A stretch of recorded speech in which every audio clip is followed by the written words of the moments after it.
Voici mes deux bébés dragons, Gerald et Geraldina. J'en ai aussi un troisième qui s'appelle Forskin. Mais aujourd'hui, je vais faire reproduire ces deux-là pour plusieurs raisons.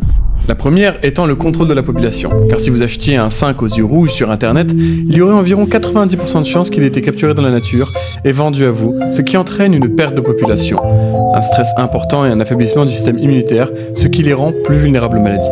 Donc par rapport aux animaux élevés en captivité, ils sont simplement plus habitués aux interactions humaines, ce qui les rend plus adaptés à la vie de compagnie. T'as faim ? Bien.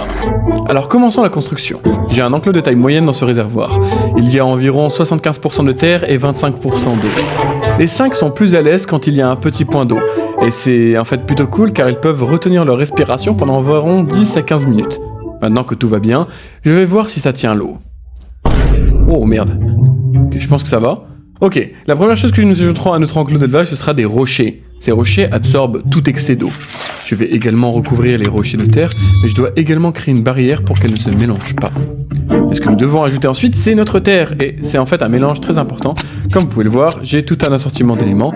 Le premier est du charbon de bois, en morceaux, il est 100% naturel, sans aucun additif. Ensuite, nous avons de la mousse de speigne, et du terreau à base de fibres de coco.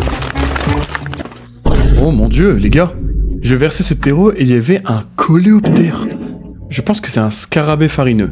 Ça, c'est mes vers de farine. Je les nourris avec le scarabée et ils vont mourir et souffrir. On va mélanger. Très bien, on y va. Répartir cela uniformément. On pourrait voir que nous avons une couche de taille convenable de terre parce que ces bestioles aiment creuser et elles aiment pondre leurs œufs dans la terre. Il y a en fait beaucoup de colamboles dans cette terre déjà. Je crois que ce sont des colamboles roses tropicaux. Et je pense qu'ils viennent de se reproduire dans cette terre. Cette terre a été réutilisée à partir d'un autre aquarium, alors je suppose qu'ils sont multipliés. Bon les amis, si vous regardez cette vidéo sur les ormeaux, vous avez une petite mise à jour à leur sujet. Ils se portent super bien, je dis beaucoup nourris. Ils sont nocturnes, ils ne font pas grand chose pendant la journée. Je viens de me rendre compte qu'on a un petit problème. Comme tu peux le voir, ce morceau de verre est assez haut. Quand notre bébé dragon va dans l'eau, il doit y avoir un moyen pour lui de s'agripper à des rochers. Avant d'ajouter des rochers, j'ai installé un filtre pour filtrer l'eau, puis j'ai ramassé quelques cailloux que j'avais dehors, et pour le fond du réservoir, j'ai opté pour du gravier de taille moyenne. Et une fois que tout était rempli, j'ai pris la petite pierre et je l'ai placée contre la vitre. Bon les gars, la base est pratiquement terminée. Maintenant, pour la partie terrestre, il ne nous reste plus qu'à fabriquer quelques cachettes. Pour l'instant, mes 5 sont dans ma petite maison temporaire. Je leur ai fabriqué beaucoup de choses qui se trouvent ici. Je vais les transférer dans le réservoir. Et comme vous pouvez le voir, il y a Forskin. J'ai réussi à en obtenir un bon morceau, alors je vais continuer à planter ça. Bon les gars, pour les cachettes, j'ai ces tuyaux en PVC que j'ai coupés en deux. Et ceux-ci seront simplement posés sur le sol, je vais les recouvrir de terre en ajoutant de la terre. Sur ces tuyaux, ça rend l'ensemble beaucoup plus esthétique. Bon les gars, j'ai 2 cachettes, il y a une entrée ici et une autre ici. Et elles mènent tout au fond ici. J'ai aussi mis le bâton ici, à un endroit où ils peuvent aussi se cacher.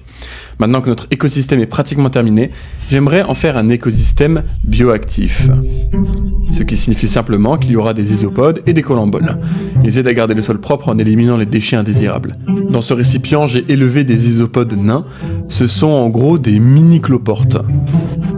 J'ai simplement vidé tout le conteneur à l'intérieur, et avec le temps, ils devraient se multiplier. Maintenant que les isopodes sont à l'intérieur, je veux ajouter un peu plus de colamboles. Et si vous créez un écosystème comme celui-ci, je vends un lot de ces petites colamboles. Je les vends sur eBay avec une livraison gratuite d'ailleurs. Les 5 aiment l'humidité élevée, alors je les asperge d'eau et préfèrent une humidité d'environ 85%. J'ai déplacé mon écosystème vers la nouvelle armoire dédiée et nous allons maintenant remplir cela d'eau. Oh merde. Les gars, je vais brancher ce filtre là-bas. Voilà, c'est bon. Je voulais faire une cachette dans la zone aquatique et sous le bâton, je pense qu'ils vont adorer. La plupart du temps, ces 5 préfèrent rester au niveau du sol, où ils aiment se cacher sous les arbres et les rochers.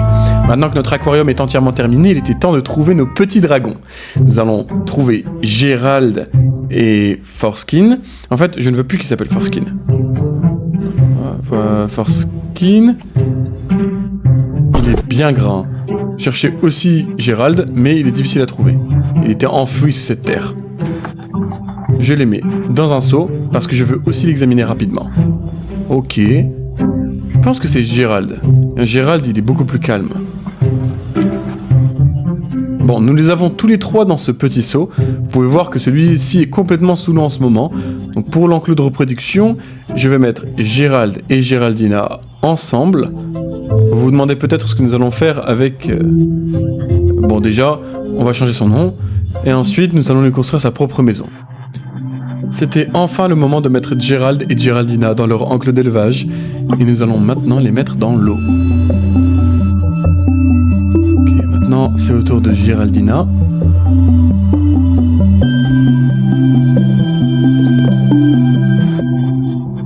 La plupart du temps, il reste immobile comme ça, et honnêtement, il ne bouge pas vraiment. Donc comme je le pensais, l'un d'eux est passé sous le bâton juste ici. C'est plutôt cool, parce qu'ils, s'ils veulent rester dans l'eau, ils sauront qu'il y a une petite cachette ici. Ici, vous pouvez voir les épines du dos de Gérald, qui servent à le protéger. Mais cette fois-ci, ils n'auront pas besoin de protection. Environ 5 minutes plus tard, je suis allé voir comment ils allaient. Ils étaient tous les deux sous l'eau, et c'est en fait une tactique qu'ils utilisent pour échapper aux prédateurs si quelque chose tente de les manger. Si vous avez regardé mon épisode précédent dans la série Dragon, je vous ai demandé comment nommer le troisième, et c'est ce commentaire qui a reçu le plus de likes. Géraldine. J'ai donc décidé de l'appeler Géraldine. Nous avons donc maintenant Gérald, Géraldina et Géraldine. Ok les gars, je vais récupérer Forskin pendant que je lui construis une maison. Il va devoir se détendre dans sa maison temporaire. Oh. La nouvelle maison de Géraldine va en gros être la même chose que celle de Gérald et Géraldina. C'est un enclos d'élevage. J'espère vraiment que Géraldine ne se sentira pas seule, juste parce qu'elle est toute seule. Si vous pensez que je devrais trouver un nouveau partenaire à Géraldine, laissez un commentaire ci-dessous et je le lirai. Mais tout comme l'autre enclos, ce bac comportera environ 3 cachettes. En utilisant le reste des plantes de l'autre enclos, je l'ai mis ici. Ensuite, j'ai ajouté un joli bâton qui a l'air cool pour ajouter un peu plus de structure. Et voilà, le nouvel aquarium de Géraldine est enfin terminé. Cet aquarium comporte une cachette dans un coin, un sous son bol et un autre sous le bâton. Mais les rondins et les plantes servent également de couverture. Juste à côté de Gérald et Géraldina, j'ai placé l'enclos de Géraldine, juste à côté. Oh, un autre scarabée. Torturons-le. Les colamboles vont me manger.